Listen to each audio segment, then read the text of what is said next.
give that part some love, but more in the body, because sometimes if people are struggling to feel their emotions, it can be easier for them to access physical sensations in the body than give words.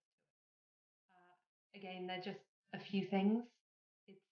A lot of it is about accepting that grief is not something you can control, and helping the client just know that it's okay to feel whatever it is that they're feeling, and it's going to take as long as it takes. A lot of people resist and they want to get through it because obviously it hurts. It's not a nice feeling.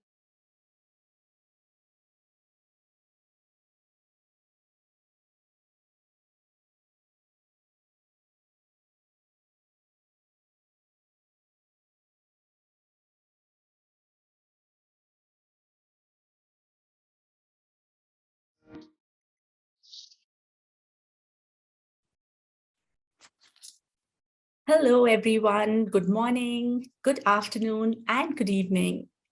Thank you all for joining in. We're waiting for a few more participants to come in. Lovely to have you all here. I'm Kiva from Kocharya, and really happy that you've all joined in today for our first webinar of October. So I'm joining in from India, and as you all are joining in, it'll be lovely to know where you're coming in from. We have Jennifer. I think I met you last time as well. We have Nirala coming in, David from Boston, UK, Shona, lovely. People from different places, wonderful. We have Sarika from Bangalore, India. Welcome, Gary. Hello, Beth. Hello, Masha. Hello, everyone. Lovely to have you all here at our webinar today. Hello, Judy. Hi, Aruna from Bombay, Judy from Canada, Prerna from New York. Okay, so welcome, everyone. Really happy that you're all here with us today. Absolutely, Beth. Love the global participation. Welcome, Kitty. So for our webinar series in October, with the coaching community or as people, we have all in different ways either experienced grief, or maybe have come across people, and could also be our clients who have been affected by grief. And I think it's something which is very, very normal. As humans, we all go through life, and there are circumstances that come up, and there are different ways in which we all try to cope. And I think as coaches, we have our ways of supporting our clients through that process.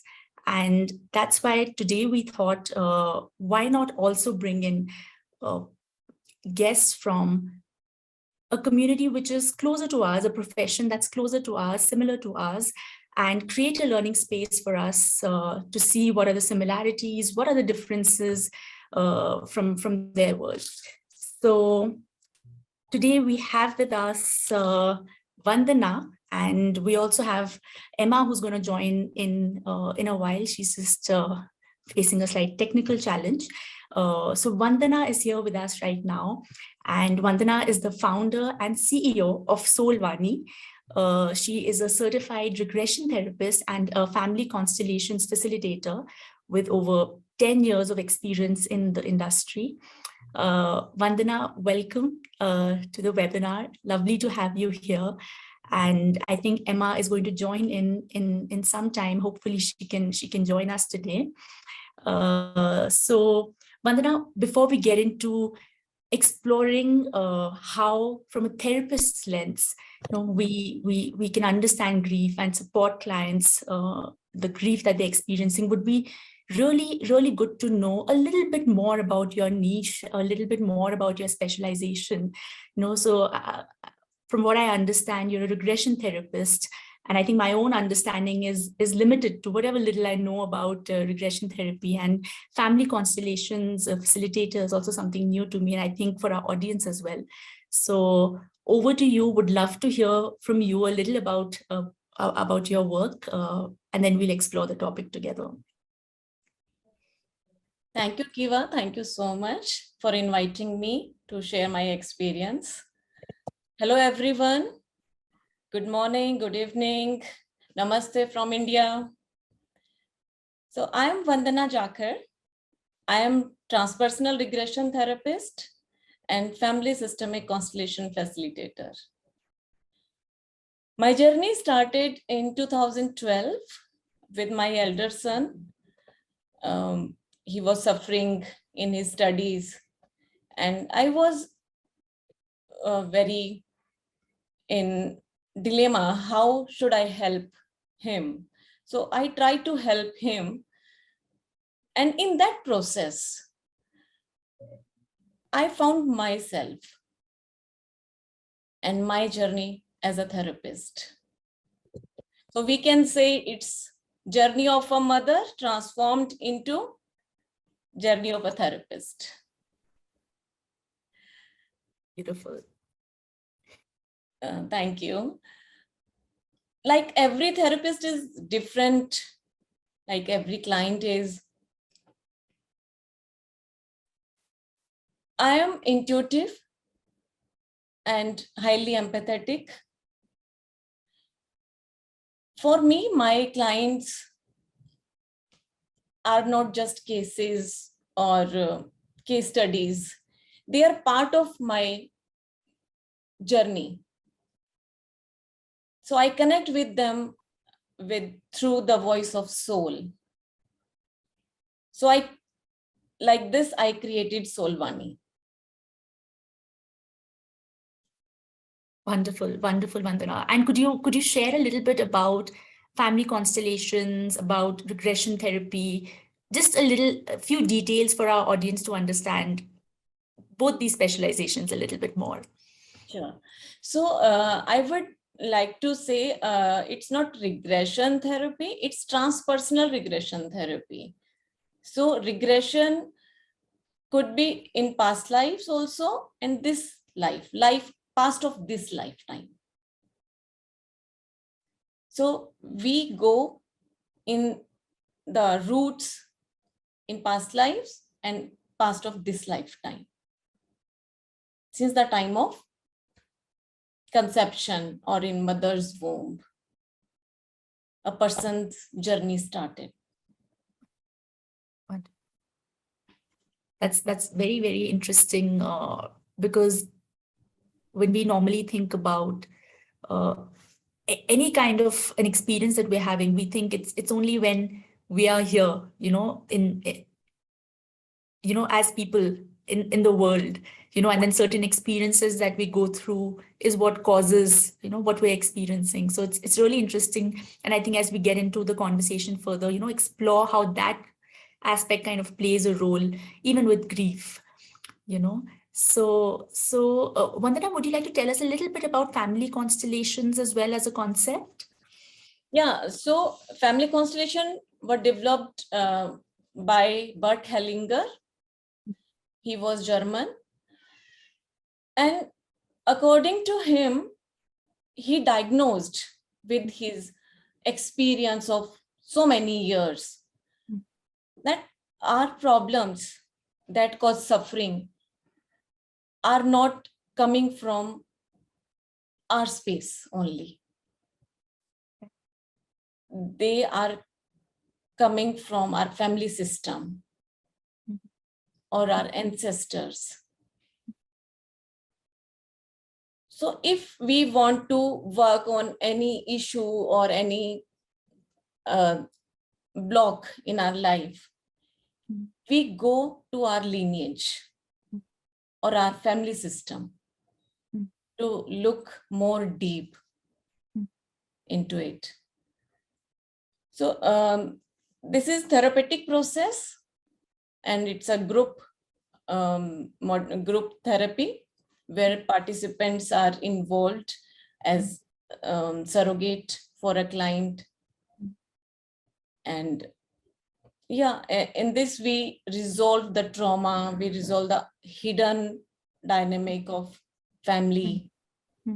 And like my journey started as a healer, then I went into transpersonal regression. And finally, I found strong connect in family systemic constellation. I would like to say I found myself also in this modality. It's so huge and deep, actually. So we talk about entanglements in family systemic constellation. Like it didn't come from only our space. It started from somewhere else in our generations.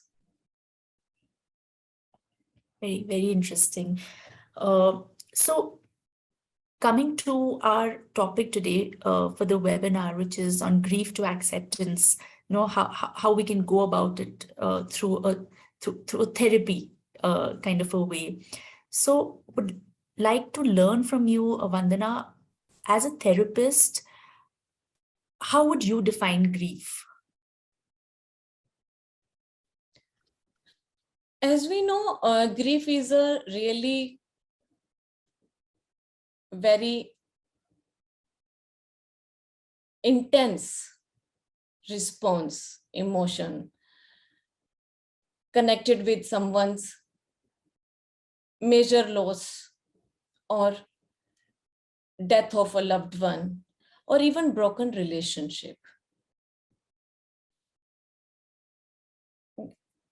Grief is not only just losing someone or losing something, it's losing our own part that is self-associated with that loved one or that experience. So when a person feels grief or maybe doesn't feel grief, but he is in that grief, so he starts disconnecting from the self and leave some part of self there only. So grief can be seen in many situations, but it can also be hidden. And as per my experience, I would say it is more hidden. Because if a person comes with awareness, like, please help me, I'm in a grief, I'm in this situation, that time also he or she is not able to tell the level of the grief. And most of the cases I have seen, grief comes in other forms, like other symptoms. When a person is in denial, so he comes with other symptoms like addictions, behavior issues, procrastination, avoidance, workaholic. So yeah, there is a lot of hidden in grief. And because I am regression therapist and family systemic constellation, I always go in the past of this life, past of our ancestors, our lineage, or our past lives. So grief can transfer or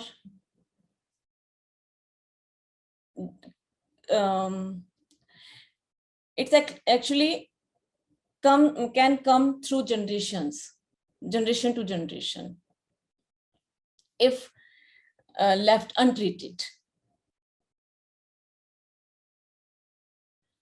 So my first concern as a therapist is to make my client aware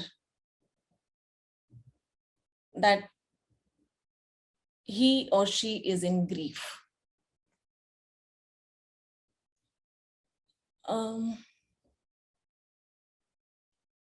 I would like to give an example here.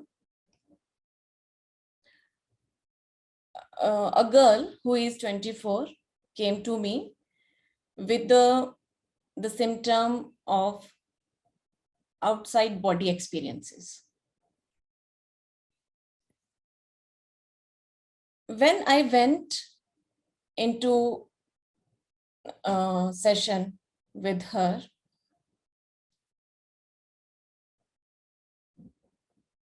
I found she lost her brother when she was 16. And in regression session, I asked, what are you doing at that moment? She said, I'm just lying down with my brother. Subconsciously, right? She left herself. She said, I am holding hand of my brother because I want to feel connected. So when in session, she saw herself there with brother's body, she screamed.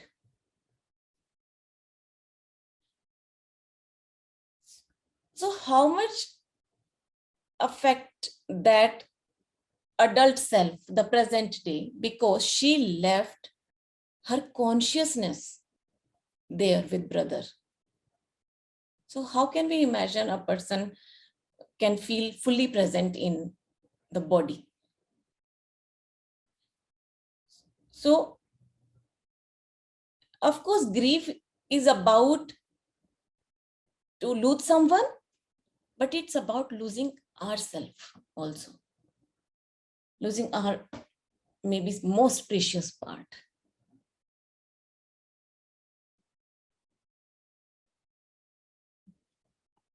That was very powerful, Vandana, and 2-3 different aspects that I'm thinking about that you mentioned. One, how to bring client to that awareness, that they are experiencing grief.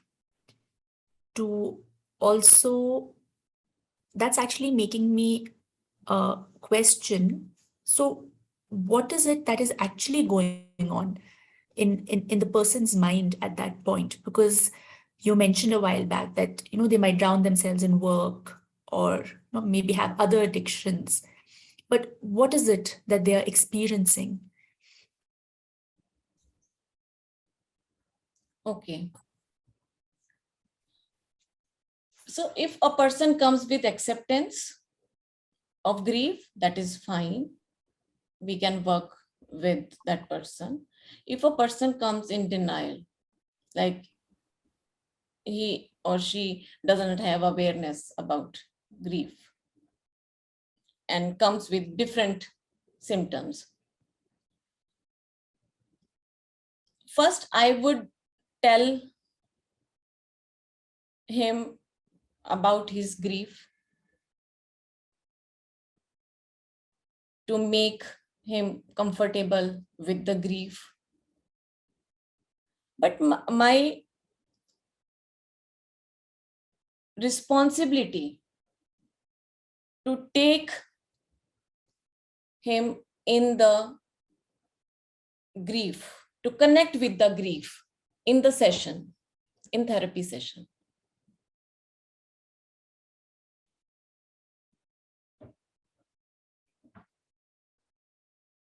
Emma is here. Yes, yes. So yeah, my first responsibility as therapist to take my client to the grief, to connect with grief.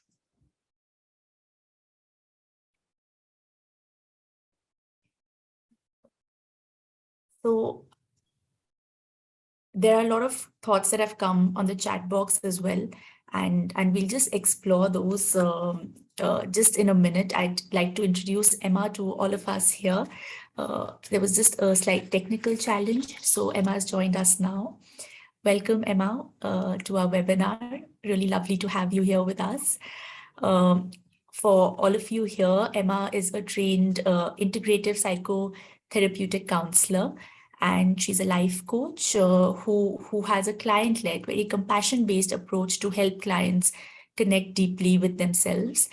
As of now, Emma, we were just exploring what grief means to Vandana, and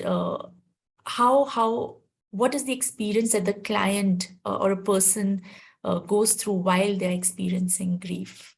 So before we dig deeper and we see what's showing up on in the chat box as well, would be lovely to hear your thoughts as well on what is grief to you? How have you seen it show up in your clients? Thank you. And apologies for the lateness. Yeah, and apologies if I repeat a little bit because I missed the beginning part, so excuse me. But I think in my work, it has to be referenced as well that I see people who are coming to me because they are already struggling with grief, or maybe they don't know it, but it comes up in that way. And I just want to highlight that grief is a very natural emotion. And so the vast majority of people will experience grief at some point and will move through it and process it and experience it as a part of life without necessarily needing therapeutic intervention. But if I see it in my work, it tends to be because it's affecting the person on a day-to-day basis. So things like they can't focus on things, they are forgetting things, they are feeling these peaks of emotion for no seeming apparent reason. Maybe they're getting angry, they're having these weird emotions come up and they're not sure what to do with it. And that, yeah, I just want to kind of highlight that I see the people who are struggling with it, so it's going to show up more than perhaps someone who is just experiencing it as part of life and can move through it with the support of family and friends. Yeah, wonderful. Vandana, would you like to add something to that? I think it's along similar lines, based on what you also experienced with clients. So as I told you, it depends person to person. If a person is coming with denial, of course, it's my responsibility to make him comfortable and tell about his grief. It is hidden in many layers. It could be hidden in many layers. So in therapy session, of course, a client faces their own grief, and that could be painful. But it's natural to feel pain after connecting with your grief. Because when you are in grief, you start disconnecting with yourself and others also, because you do not want to see or face the pain. So in therapies, of course, we make comfortable the client first and then take to the deep root of that grief. And as I told, like that can be in past of this life or in the past lives, or even a person can carry his ancestral trauma or unprocessed grief. So in these therapies, first we diagnose the root cause of grief. What is real cause of grief? Then I work on it with client in sessions, in family constellation, in regression. It can be collective. Sometimes I use both the modalities, and sometimes I do one modality with the person. So again, it depends. what person is coming with. One of the things you mentioned, Vandana, right now was around going back to the past of this life. And I think Jennifer here has a question connected to that, which is, what if the grief has occurred in infancy? So how do you address that with the client? Okay. So first I want to tell, it completely changed person's life. I would like to give an example so that it would be easy to understand this. A client came to me who was 60, and she had some behavior problem with her son. When I took her into therapy, the moment of grief was father of her death at the moment of birth of her son. She couldn't grieve because she was in labor pain. Her trauma, her grief passed to her son so much that they both can't see each other, because mother thinks the child was the only reason that she couldn't grieve for her father, the most closest loved person to her. And the child thinks mother didn't love me, was not available for me, because mother was in the grief of her father. So like that grief traveled in infant before the birth. So like that person is very good in other things, but with mother, there is completely different dynamic. And yeah, like I said, the grief can be created from the moment of conception. If parents are in grief at the moment of conception, the child will carry that.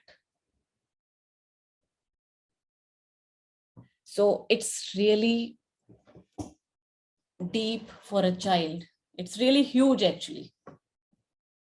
Because at that stage, what client will say to me, if a client did face anything in life, what will he tell me? Because that grief is in the moment of conception or in the womb.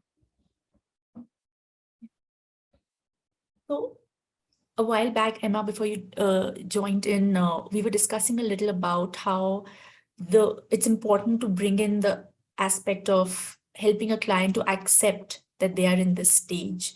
So in your experience, what are the stages that actually lead up to that acceptance? Because even if somebody tells you, I don't know how to believe it, Yeah, I think I think I'm touching on two different things here. The stages leading up to, somebody just made a comment there as well, the stages leading up to acceptance. And also there's this 5 stages of grief, the Kubler-Ross model, that's thrown around a lot in therapy. And just to give some perspective on that study was done with predominantly people who had received a terminal diagnosis. So it was for people dealing with their own grief at their own dying, not grieving somebody else's loss. So not to say that there's not overlap, but just to give some context. And also it's often seen as a linear line: denial, anger, bargaining, depression, acceptance. In my experience, it's not. It's very much an individual process. It's very much back and forth round, some stages missed out, I see clients who lost someone 20 years ago, and just now they're starting to feel anger that they never felt before. Maybe they felt like they grieved, they were sad, they were upset, they were depressed, they found acceptance. And somehow 20 years later, they then feel all this anger come up and they don't know where it's come from or why. So I think for me, there's very much a process of, I think it was mentioned before, this sense of we have to create a safe space first and foremost to re-establish that safety, that love, that nurturing, particularly if somebody lost someone like a parent who they don't have anymore in the sense that they did. So re-establishing some sort of safe space where they can begin to bring up all the feelings. And we have to remember that sometimes this is not just sadness at losing somebody. This is people struggle with grief because actually they're glad the person died because they had a really difficult relationship with them, or they abused them, or, you know, there are all these different things that sometimes are left unresolved. And in the normal context of grieving with family, friends, those people tend to go away after a couple of months. There tends to be this social, particularly in the West, this social acceptance of people will gather around for a couple of months and they'll look after you. And then after a couple of months, it's like, oh, well, you know, you should be okay now. Like, it's okay now. It's been a couple of months. And often that's when the real grief, when someone gets over the shock and they really start to grieve and they feel then very low. And also with family and friends, they're not able to say how they really feel, how they really felt about the person, because again, there's a societal norm of, you know, we can't speak ill of the dead. So all that to say, having the space for somebody to really acknowledge and express whatever's coming up and not needing to move them through that process necessarily is going to be the most helpful in allowing it to surface and acknowledge it, I think. Vandana, would you like to add to this? Yeah, with my experience, I would like to add what I experience. It's about me or my perception. Of course, we make a client comfortable who comes in grief. But it's about me. My clients feel very comfortable to talk to me and telling about the grief. So they feel calmness when they're sitting with me or in sessions. So maybe this is blessing.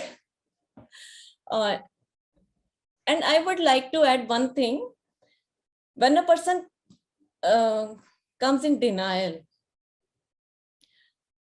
they may make a lot of strategies or survival mechanisms for survival or to live their life, to lead their life, because they disconnected with their self only.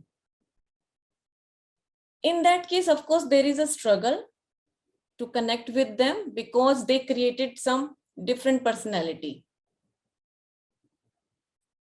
But of course, as I told, these therapies are very deep. So when we go into the session in therapy, it's regression or family constellation, it comes with the reality. What is reality? What did you lose there? And how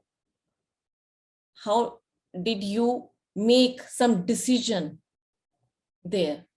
What was your mental state? So in therapies, we go into these more deeper things. Like for denial, I would like to give an example. A client of me came to me with the symptom of anxiety and high palpitation and many other things. But one of the session, I found And she told me in the history that her mother died when she was 11. And she also told that she was never loved by her mother. When I went into therapy, I found she was the very first child for her parent, and she was loved by her mother. But because she was not able to face the pain of mother's death at such a small age, so she created something inside her, some survival mechanism that was less painful. That mother did not love me, never loved me. That is okay with me. I can survive with this because I can't survive with this, that I have lost my mother. I don't have mother now. So she spent almost 30 years with this thought. And in therapies, when she came to know about this, that was really catharsis for her. So such a denial sometimes we see in clients, in sessions. What I'm hearing from what Emma shared was about how we can, sometimes create stories for ourselves, maybe based on societal norms, because probably certain things are acceptable and certain things are not, and how they play a role. And I think with what Vandana you are sharing, it could also be a kind of a coping mechanism, to just be able to survive through that, through the kind of pain that you are experiencing. So it's very interesting how both two different things, but both play a role in creating, a different kind of a story for ourselves. Maybe with Emma, it could be more of, guilt that's not helping one to overcome that grief, because there is a different, emotion that starts playing out along with what you're already experiencing.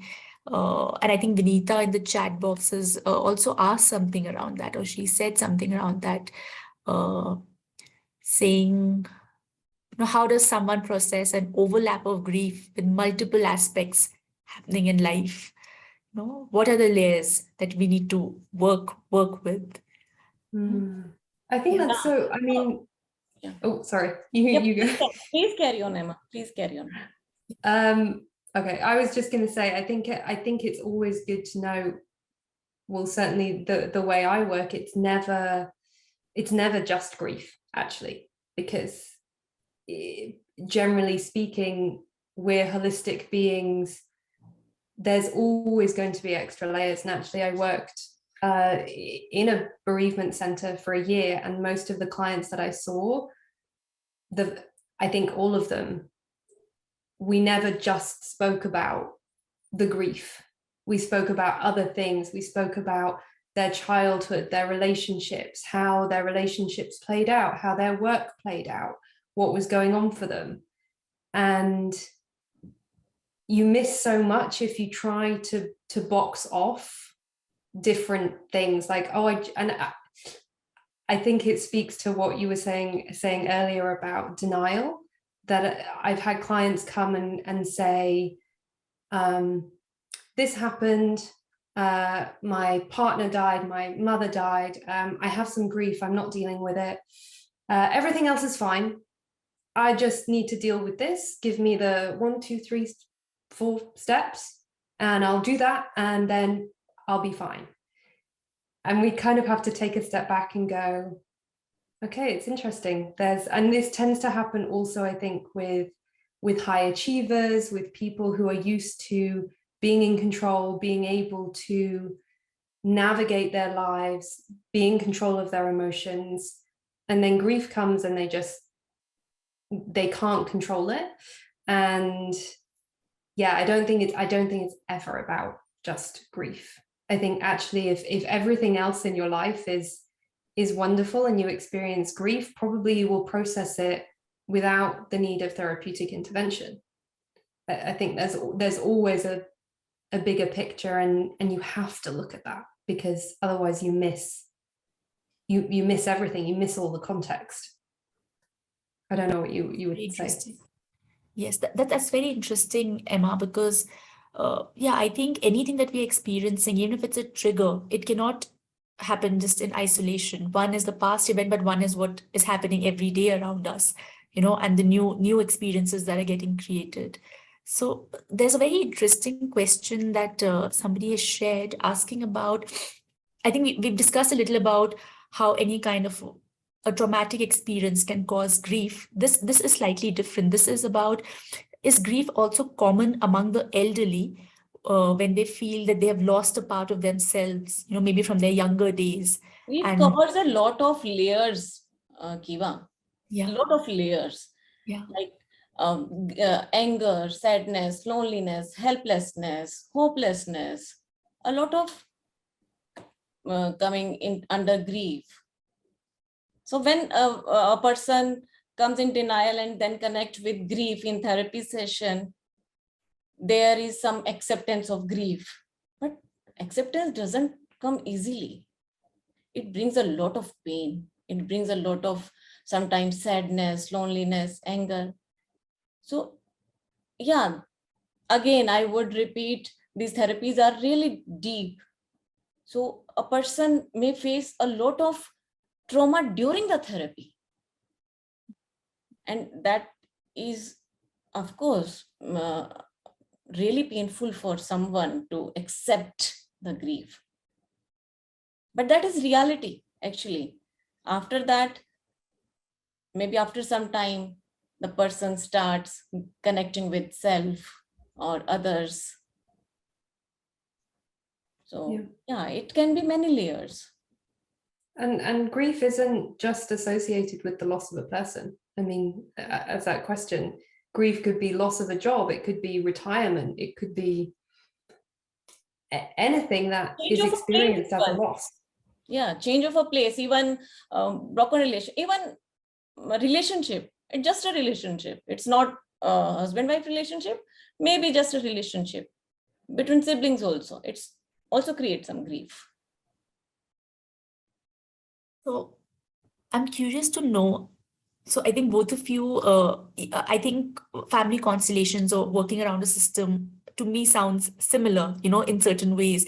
But I'm really curious to know that, Emma, let's say for you as an integrative psychotherapist, what are certain practices? Yes. What are certain practices or maybe exercises or tools, that you probably use that could help client? And I'm getting into practices more from a point of view of seeing how within therapy, like I think Vandana with a regression therapist approach would deal with it probably differently, as a process, and Emma for you as a process. So yeah. Yeah, it's a good question. I think, again, it's very client specific. So I definitely wouldn't use all the tools. I maybe for some people wouldn't use any. Like I had a client, I worked with her probably the first 8 sessions. She just came and cried and really didn't say very much at all. She just cried, and I just sat with her and was there. And then she started to talk a little bit more, but there was no need for any tools, really. I think at the end we talked about it was a loss of a parent, and she made a little memorial. That was something that she wanted to do. But depending on the nature of the loss, if we're talking about a person, particularly if things are unresolved, and this is where probably I would differ to the family constellations approach, because it's a really amazing approach and very different. But things like writing letters to your loved ones, even having conversations, I'll often ask, where do you think your loved one is? Because that's really important. If somebody has a belief system that they're still in spirit somewhere, other people may just feel they're completely gone, and that's very important to understand where the client's coming from. Things like I do a little bit with some sort of systemic work. I may, again, depending on the setup, it can be very interesting. I want to say it can be really cathartic, but I will ask the clients to pick objects for each of their family members. Whoever is important, it doesn't have to be a specific close family, immediate family. And then we talk about what made you pick those objects, including the loved one. And then I will maybe ask them to put the objects on the floor to see the correlations, and ask them to take turns being in each of the positions, just to get a different perspective, a different feel. Things like memory boxes, social connection.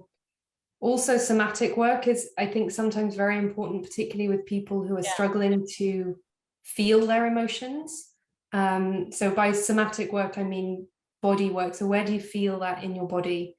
If you were to give that a shape, what shape would it be? What's that part of you doing? What's that part of you need? Do you need to move that part? Do you need to get up and walk about? Do you need to give that part some love? But more in the body, because sometimes if people are struggling to feel their emotions, it can be easier for them to access physical sensations in the body than give words to it. Again, they're just a few things.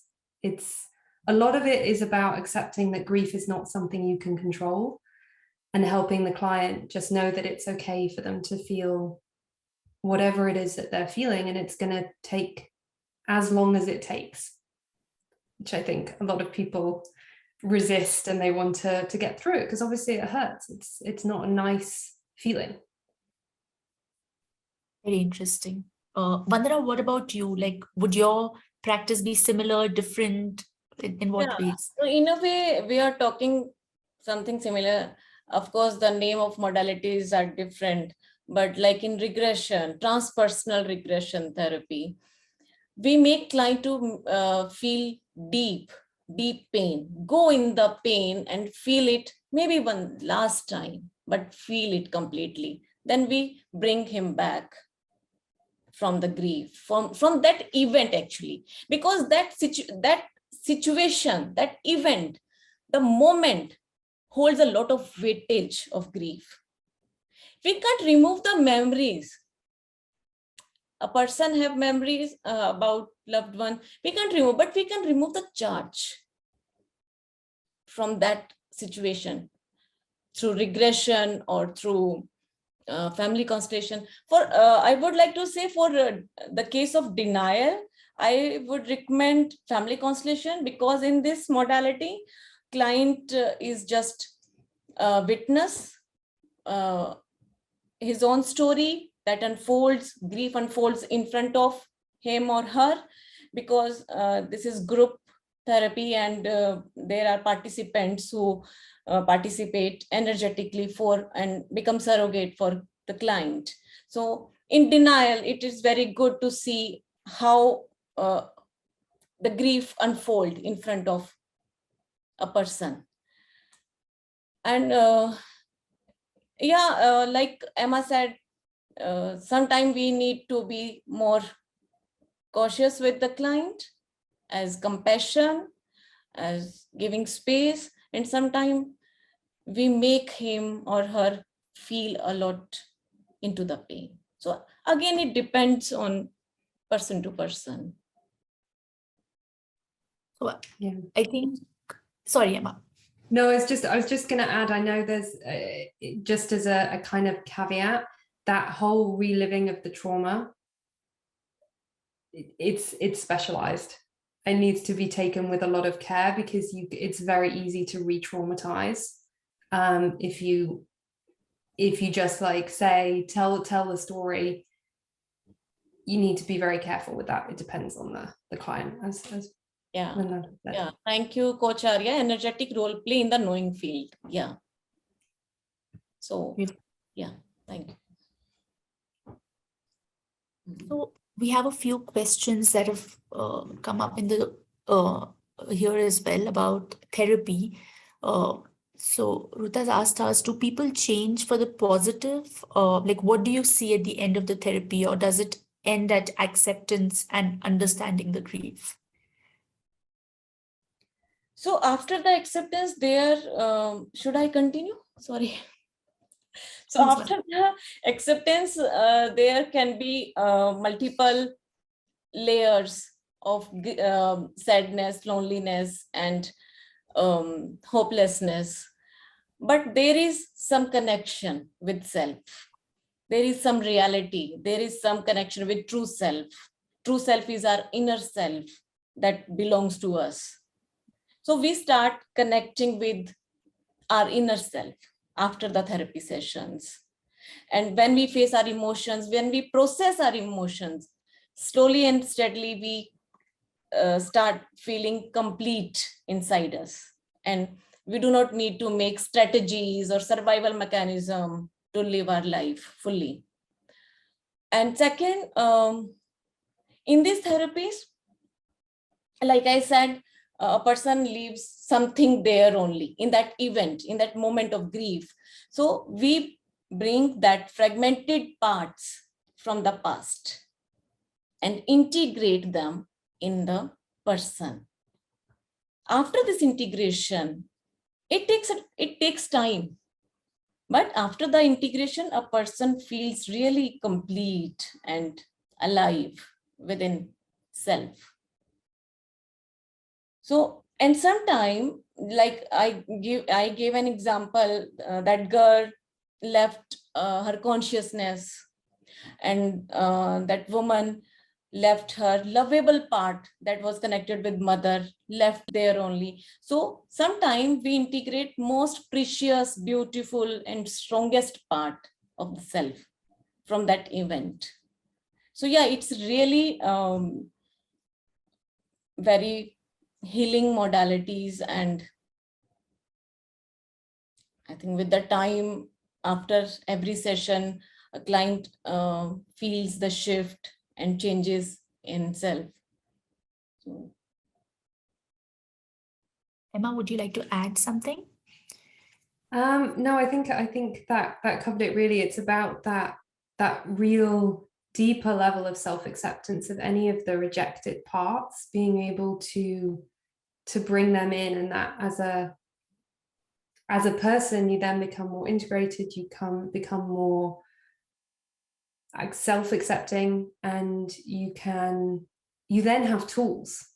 So you're able to be more self-sufficient in the future, I think, as well, going forward, of being more accepting of your feelings and what's coming up for you. Emma, I think so. You also have a coaching experience. So somebody's put a very interesting question here, saying, would you as a therapist suggest coaching to your clients?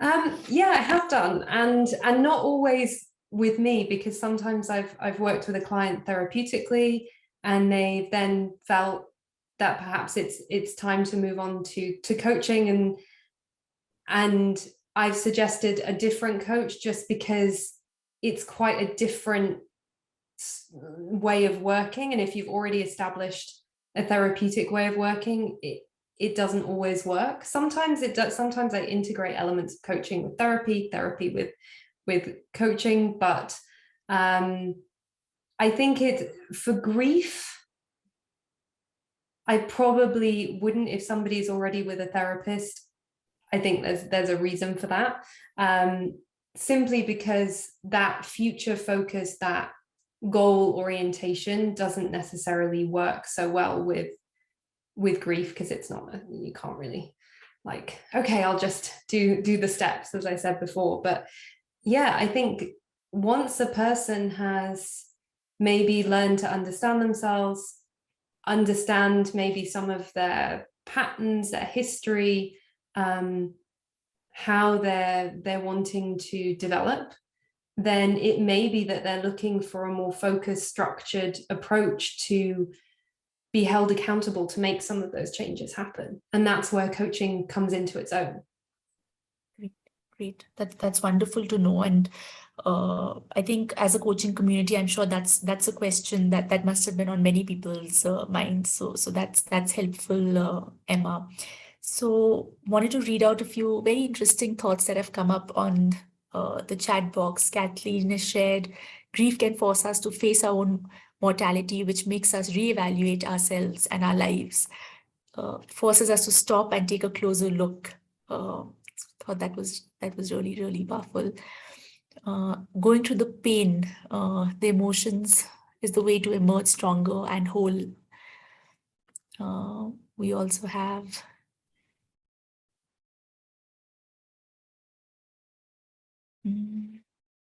there's a question here from Anurag saying, I'd like to know that as a friend or a partner, what can one do to best assist someone going through grief? If you'd like to take it up, Vandana or Emma. Yeah. Yeah, I think just something I said earlier about that time frame, that people tend to start disappearing or going back to normal after a couple of months. And that tends to be, I mean, again, we're talking about the loss of a loved one. That tends to be when maybe the shock is wearing off a little bit, the coping mechanisms that come in of having to deal with the practicalities of a death, of dealing with the will, dealing with the funeral, dealing with all that stuff. You tend to, maybe that's come to a close and life moves on, and the person sees everybody else just getting on with their life as if nothing happened. And I think that time is really key for supporters to be able to come in and just let the person know, like, I still remember this. I still know this is going on for you. And I'm still here if you want to talk. It's okay to be upset. Just to normalize it a little bit so they don't feel they have to be fine all of a sudden, because that's a really key time. And I experience that a lot. That tends to be when clients, if they're coming soon after a loss, it tends to be between 2 to 4 months afterwards, because that's when everybody goes back to normal and they have this feeling, wow, should I be back to normal? Because I don't feel at all like I'm back to normal. Rahim on the chat box has also shared something along the lines. He said, I think there is also a cultural and social influence to how grief is experienced and processed. Giving the client space to grieve is powerful at times. Yeah. So we're almost coming to the close of the webinar for today. It's been very, very, I think, insightful to learn about the entire process, and I'm sure there's a lot more to it. And in the short span of time that we spent together, I would like to add one thing in that question that Emma answered. So if someone wants to assist, so become listening partner. Just try to listen what someone wants to convey. For me, everything is deep, actually. So because I feel a lot, highly empath, being a highly empath person. So I feel a lot of pain of others. So just become listener and make available yourself for that person. Maybe that would be a great help for a time being. But of course, it's very deep. So. Oh, yes, that's made me think of something else. When you said be the listener, it's also asking what somebody needs. Yeah. Rather than assuming. I think sometimes people want to help and they assume. With such kind of person, don't assume, don't suggest, just be there with your whole heart. Reminds me of this quote by Cassandra Clare that I'd written when I was reading up about grief, that says, they say time heals all wounds, but that presumes the source of the grief is finite. You know, so I think while listening to you, Emma and Vandana today, I'm think that's something that I'm thinking about, that it's not just what you see, and it's not just what has been experienced, but it's also about what is getting created today, and the stories that are getting, formed based on the current experiences and how we have processed, what we've experienced previously. So I think it's wonderful to know how through your processes, I think the aspect that you spoke about, which was about connecting with self and leaving with tools that can really empower you, is something that I'm definitely leaving away with.